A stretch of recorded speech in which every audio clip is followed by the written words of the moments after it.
A digitális világ kapui kitárultak, és életünk szerves részévé vált az internet. Online vásárolunk, bankolunk, kommunikálunk, és közösségi életet élünk. De a technológia fejlődésével együtt jár a veszélyek növekedése is. Az online csalók egyre kifinomultabb módszerekkel igyekeznek megtéveszteni az embereket, és a károk évente 10 milliárd forintos nagyságrendűek.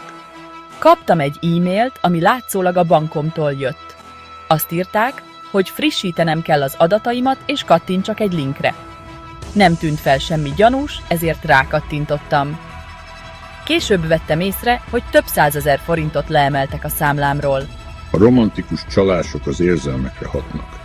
A csalók online társkeresőkön vagy közösségi oldalakon keresztül veszik fel a kapcsolatot az áldozatokkal.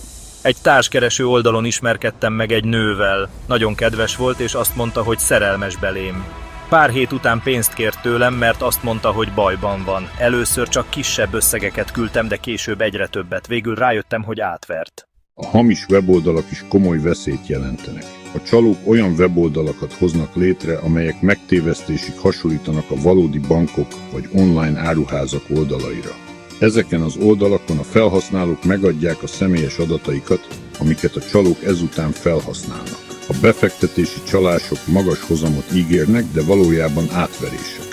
A csalók gyakran irreálisan magas hozamot vagy nyereményt ígérnek, hogy becsapják az áldozatokat. A mesterséges intelligencia térnyerése tovább nehezíti a helyzetet, mivel a csalók egyre kifinomultabb eszközöket használhatnak a megtévesztésre. Például hamis profilok létrehozására, vagy deepfake technológia alkalmazására.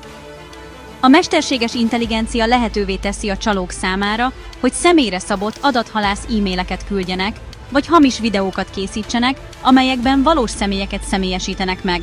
Ezáltal még nehezebb felismerni a csalásokat. A magyar kormány és a hatóságok számos intézkedést hoztak az online csalások elleni küzdelemben. Új törvénycsomag lépett életbe, amelynek célja a bűncselekmények felderítésének és az eljárások lefolytatásának felgyorsítása. A rendőrség folyamatosan figyeli az online teret és fellép a csalók ellen. A Matrix projekt keretében 300 fős országos kibernyomozói hálózatot hoztunk létre. A célunk az online csalások visszaszorítása és az áldozatok megsegítése. A Kiberpajzs program a pénzügyi fogyasztók védelmében jött létre.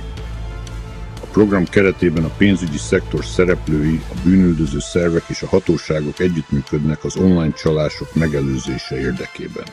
A Kiberpajzs honlapján naprakész információk és tanácsok találhatók az online csalásokról és a megelőzés lehetőségeiről. Fontos, hogy az emberek tisztában legyenek a veszélyekkel, és megtegyék a szükséges óvintézkedéseket. Az online csalások elleni küzdelem közös felelősség. A hatóságok, a pénzintézetek és az egyének mindannyian tehetnek azért, hogy megvédjék magukat és másokat a csalóktól. Legyen óvatos az adatai megadásával, ellenőrizze a weboldalakat, ne kattintson gyanús linkekre és használjon erős jelszavakat. Ne feledje, az online világban is fontos az éberség és a körültekintés.